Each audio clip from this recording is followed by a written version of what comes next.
Hi అండి, నమస్తే. Welcome to మన గుంటూరు వంటిల్లు. ఈరోజు వీడియోలో హైదరాబాదీ చికెన్ దమ్ బిర్యానీ ఎలా ప్రిపేర్ చేసుకోవాలో చూపిస్తాను. ఒక్కసారి నేను చెప్పిన విధంగా చేసి చూడండి, చాలా టేస్టీగా వస్తుంది.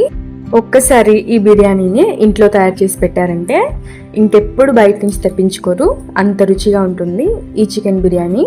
మరి ఈ చికెన్ బిర్యానీ ఎలా ప్రిపేర్ చేసుకోవాలో ఈ వీడియోలో చూపిస్తాను. వీడియో స్కిప్ చేయకుండా లాస్ట్ వరకు చూడండి.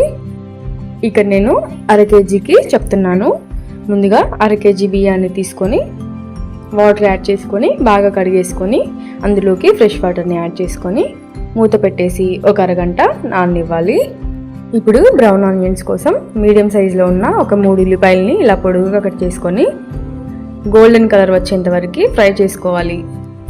ఇలా ఫ్రై చేసుకున్న ఆనియన్స్ని ఒక ప్లేట్లోకి తీసుకొని పక్కన పెట్టుకోవాలి.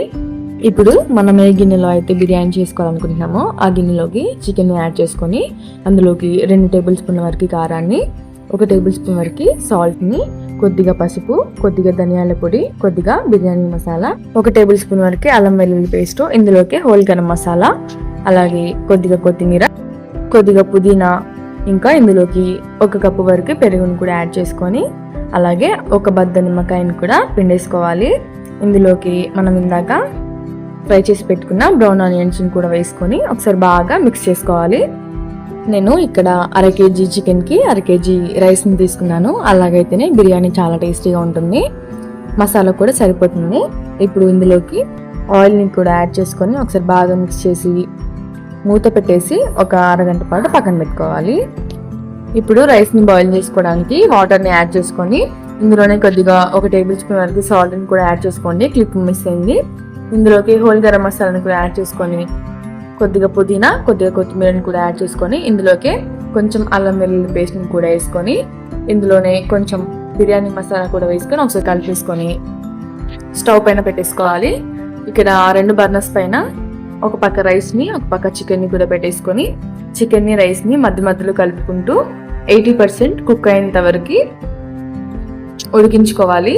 మధ్య మధ్యలో కలుపుకుంటూ ఉడికించుకోవాలి. ఇక్కడ నాకు చికెన్ రైస్ ఇంకా కుక్ అయిపోయినాయి. నేను ఇంకా చికెన్లోకి రైస్ని యాడ్ చేసుకుంటున్నాను. రైస్ మొత్తాన్ని యాడ్ చేసుకొని పైనుంచి బ్రౌన్ ఆనియన్స్ని కూడా యాడ్ చేసుకొని కొద్దిగా కొత్తిమీరని, కొద్దిగా పుదీనాని కూడా యాడ్ చేసుకోవాలి. ఇందులోకి పైనుంచి కొద్దిగా బిర్యానీ మసాలాని కూడా చల్లేసుకొని 1 టేబుల్ స్పూన్ వరకు నెయ్యిని కూడా యాడ్ చేసుకొని మూత పెట్టేసి ఫ్లేమ్ని లో ఫ్లేమ్లో పెట్టి 10 నిమిషాలు కుక్ చేసుకోవాలి. 10 నిమిషాల తర్వాత స్టవ్ ఆపేసి ఇంకొక 10 నిమిషాలు కదిలించకుండా పక్కన పెట్టుకోవాలి. 10 నిమిషాల తర్వాత మూత తీసి నెమ్మదిగా కలుపుకోవాలి.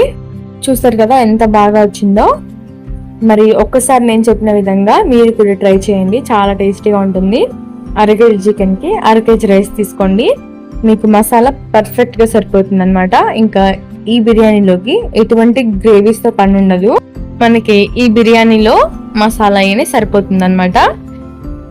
చాలా టేస్టీగా ఉంటుంది. ఒకసారి మీరు కూడా తప్పకుండా ఈ రెసిపీని ట్రై చేసి కామెంట్ బాక్స్లో నాతో షేర్ చేసుకోండి.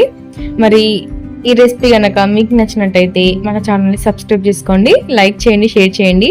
Thank you for watching.